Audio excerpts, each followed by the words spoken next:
China aims to increase its support for Africa's investments in infrastructure. That's according to an official white paper on China and African Economic and Trade Cooperation released earlier on Thursday.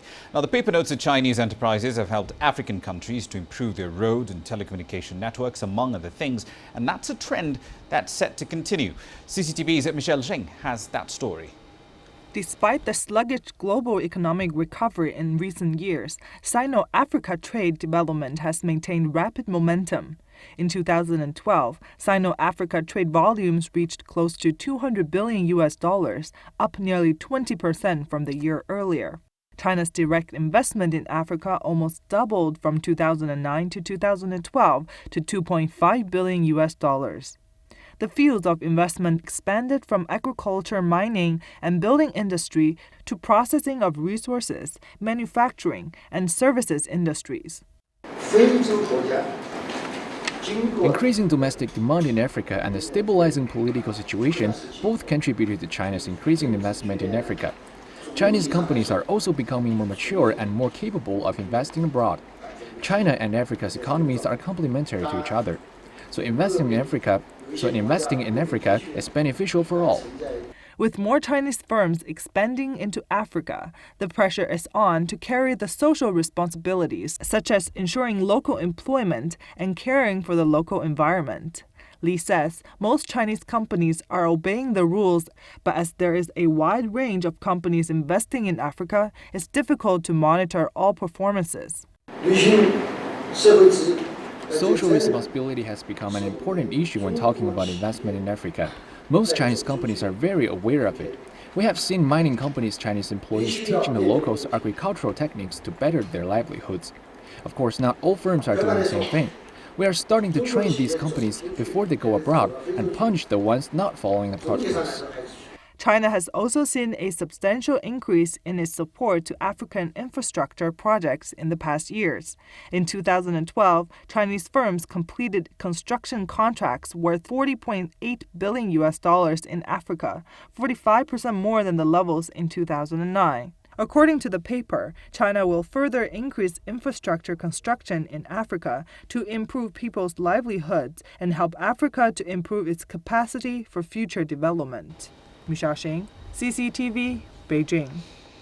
Let's take you live now to Beijing, where Michelle Zheng is standing by with more details on what exactly that white paper entails. Michelle, South African trade ties have mostly been defined by commodities, but this white paper lays quite a bit of emphasis on diversification into services and manufacturing. What's the strategy for that? Well, China has certainly been improving its mechanism for investment in Africa, expanding from mining and building industry to manufacturing and services industries. According to the white paper, by the end of 2012, China's investment in Africa's manufacturing industry has reached $3.4 billion. Investment in service industries have also increased rapidly over the past few years, accounting for around 18% of its total investment volume in Africa. The paper says that China will further expand investment and financing cooperation with Africa to fulfill its commitment of providing $20 billion worth of loans to Africa. This loan will be used for infrastructure construction as well as agricultural development, manufacturing, and supporting small and medium-sized companies. Chinese firms are encouraged to increase investment in business consulting, transportation, and other service industries.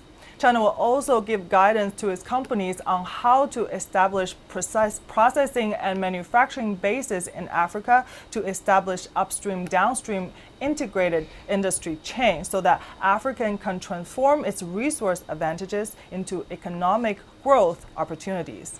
Indeed. The white paper, of course, also mentions that there are plans to expand the range of African goods that are going to be given zero tariff treatment in China. Do we have any more details on what goods these might be and when that zero tariff treatment might start?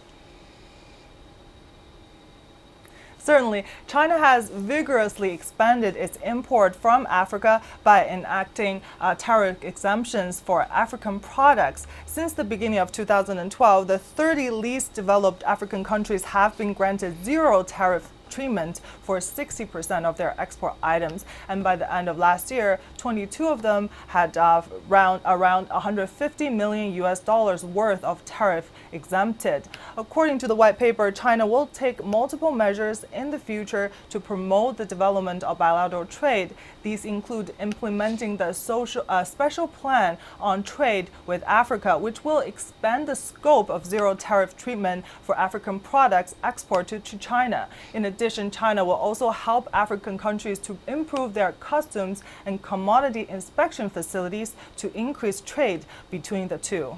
Back to you. Thank you very much for that. That's CCTV's Michelle Cheng in Beijing with the latest details on the white paper on Sino-African trade ties. We'll have a more comprehensive breakdown of the numbers later at 1700 GMT. On to South Africa now, which is smack in the middle of its strike season.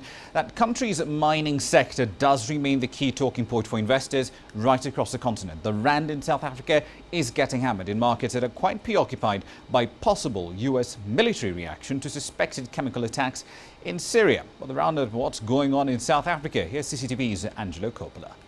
It's the third day of the mining lekgotla here in Sandton, Johannesburg, and it got off to a shaky start with news that, or rumours at least, that the unions were going to issue a strike notice against the gold mining sector.